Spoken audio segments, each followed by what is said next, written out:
Morning, this is Dan Prey recording for Building Finance, Module 5. I got a hold of my building secretary. I teach at an elementary school. Her name is Miss Paula. She took me through what her bank reconciliation looks like.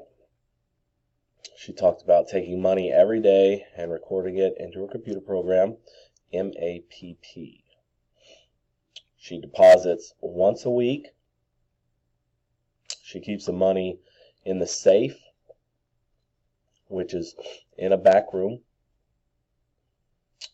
which lots of people have access to the room. Only 2 people have access to the key, herself and the principal. With the money, she'll check with her other office staff that runs lunch, and she'll also check with the district office. She balances her books monthly. After she gets the balance, gets to the bank statement, gets the balance, make sure she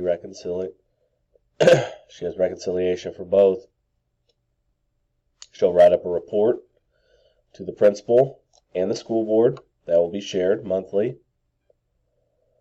Most of her money that she takes in comes from school lunches, and she has a different office staff that runs that part of it.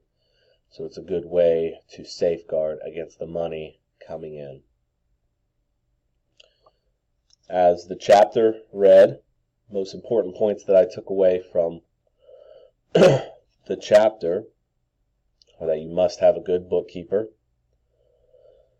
Make sure that you check the report each month. It seems like that's where a lot of mistakes could be made or unexplained.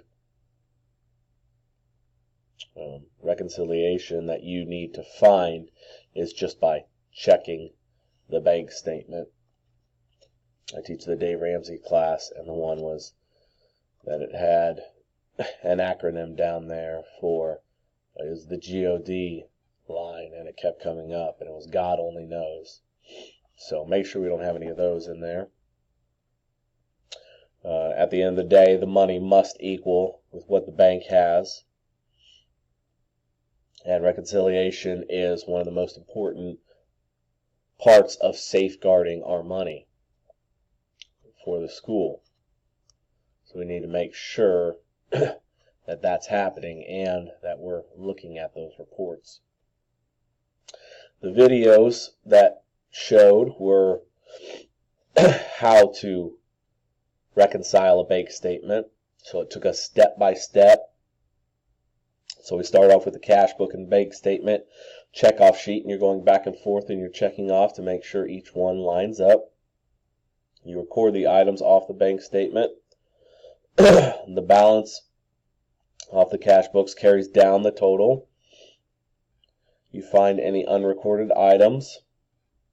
Then you find your total. Then you transfer that to the reconciliation sheet, and the numbers must be the same. So they must have the same numbers that you have on all the sheets to make sure the money lines up. If not, you have to go back and see what errors you made. Thank you. And through this module, I learned the importance of reconciling, which to reconcile your bank account, I know it's a dying art, but it's still something that we must do and must check and must use. And that's one way we can get extra practice on taking a look at these reports as future building leaders, is just by doing our own statements at home and not relying on online resources. So actually doing the numbers. Thank you.